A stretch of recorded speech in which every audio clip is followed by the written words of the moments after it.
Today we're looking at a pretty awesome steampunk railway station from Pantasy. It's big, it's expandable, and it has tons of great details. If you're new to Pantasy, they make some of the best sets out there. They have great designs, the best instructions, they only use top-of-the-line Gobricks, and their decals are all pad printed, no stickers. Pantasy sent me this set to share with y'all, so let's take a look. This railway station is set 85007, and it has 2,723 pieces. It comes in a nicely stylized box, showing off all of its different features. Inside there are 51 bags numbered 1 through 17, along with printed instructions that are separated into 2 booklets. First, we start by building the loading platform of the station. Pantasy does a great job with their designs, which always results in a pleasant building experience. There is some repetition here at the beginning, like on the connection points holding the elevated track, but it's not too bad. After the track, we add a big translucent cover over the platform. Next, we build a ticket booth and attach that to a foundation module. Then we build up the front facade and connect it as well. The front of the set comprises of 3 different modules that snap in place to the platform. We then build the middle section, which is the tallest and has a cool rotating feature.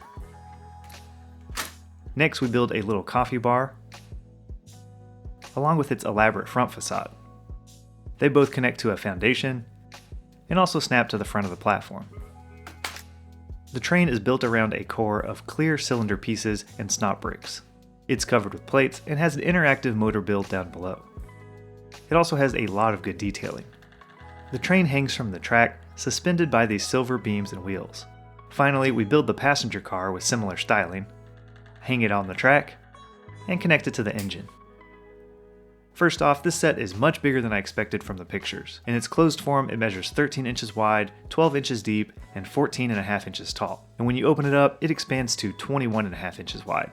This expanding mechanism is one of its main features. The sides both slide out away from the center section, and then slide in to be in line with the rest of the station platform. They are a little wobbly when you're moving them, but the whole set is a stationary building, so you're probably either going to have it in the open or closed position. So I think it works just fine. I do think it's a pretty cool feature though. It allows you to open it up for more room if you want to play with it, or you can keep it closed for a more compacted size for display.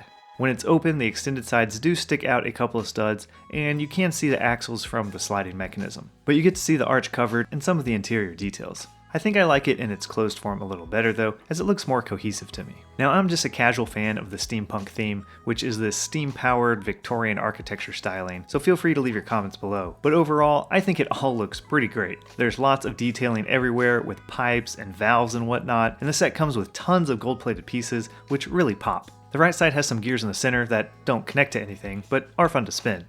There are pipes running around them, along with some valves and a little gauge print. There are different fences and support pieces for the structure behind it, and a nice dark orange roof on top with some steam vents poking through. The gold pieces look good with the orange roof and really break up all the silver pipe detailing. On the other side is a small ticket booth. You can access it from the front when it's expanded or through the platform. There's a ticket sign printed on the roof, a lattice teller barrier, and a ticket and a Pantasy coin on the counter. Inside is a desk with what I think is a ticket puncher, another ticket, and a stamp. The booth has a clear door and a couple of awnings.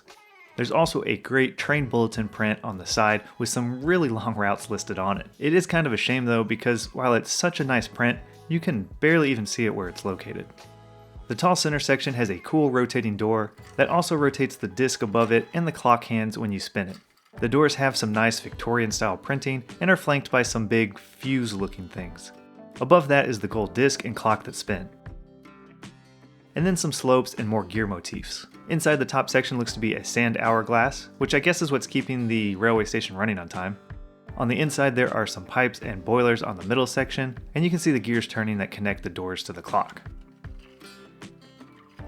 The left section has a plethora of pearl silver and gold plated pieces that make up a bunch of different steam pipes. On the bottom right is some kind of cabinet that might be a furnace maybe. On the other side you see there's a blue gem inside it. Then there are more pipes and valves, along with some status lights. Up top is a large silver looking boiler thing with a big valve and some fan blades on the left side that you can spin. And you can see a little of the orange and gold roof. The other side of this module has a little coffee bar. There's a cappuccino maker, a grinder, a coffee pot, and a cash register. There's a footrest, several cups, and of course, lots of gold accents. Lastly, we have the main platform section. The bottom uses big crate pieces, and there are 4 white columns spaced along the platform. I really like the use of these old octagonal bricks that I haven't seen used since the old Aquanaut sets in the 90s. Each column has a nicely printed platform section sign hanging from it, although I'm not sure why they start with 2 rather than 1. There are a couple of benches down below, and a main clock for the departing passengers in the center section. The roof is pretty cool and uses these large translucent arch pieces, giving it this frosted glass appearance. There are some details hanging underside the edge, which I'm guessing are meant to be the station lights. Only one side of the roof has these black supporting bricks, which could be better. The other side would have had to extend out a stud to incorporate them, but I think it would have looked better to have them on both sides. And the roof could have benefited from a little more support. Opposite the white columns are black support columns that hold up the elevated track. There's a little slop in the connection, but it doesn't seem to be a problem because the train hangs from the track and it pushes the track supports into the columns. The train track uses the roller coaster track pieces, so you definitely could extend it to make it longer, but that comes with some challenges that we'll look at in a little bit. There's also a little luggage cart here with a couple of purses and a shipping box.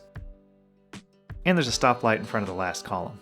As you saw, the 4 modules easily snap together to form the whole railway station. It's a pretty good design. However, you do need to take them all apart before you move the set. It's possible to keep them together, but it's really precarious, so I definitely recommend following the instructions and separating them all before moving it. And then lastly, the train simply hangs on the tracks.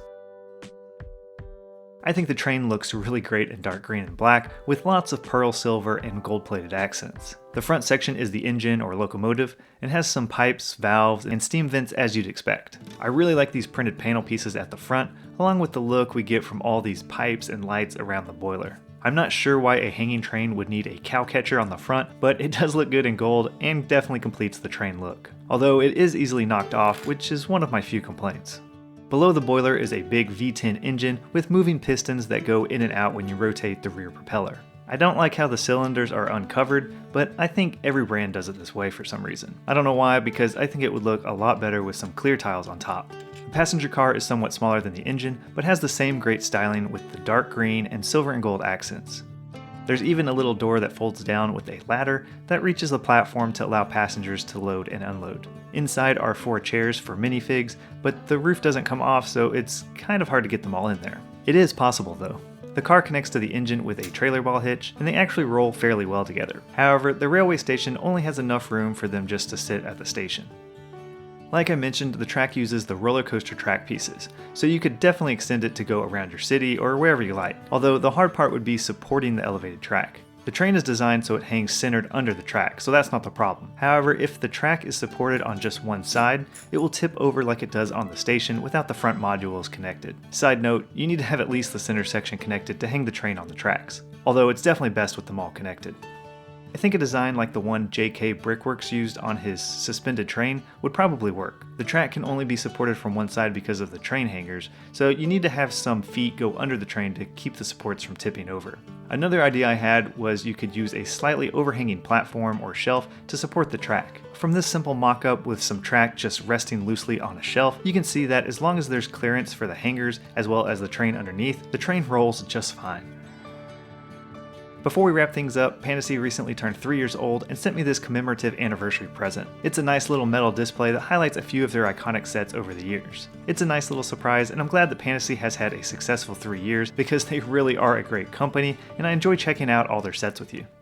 In the end, I think the Steampunk Railway Station is a pretty great set. It's fairly big, it has a ton of great detailing, it has some fun features, and the hanging train looks awesome. I had a few minor design nitpicks, but nothing really that important. I guess my biggest complaint might be that it didn't come with any minifigs. The set is listed at $160, but you can get it on Amazon right now for only $100, which if you ask me is a pretty amazing price. Let me know your thoughts in the comments, and if you have this set, definitely let us know if you're able to extend that track somehow. Otherwise, I'll see you next time.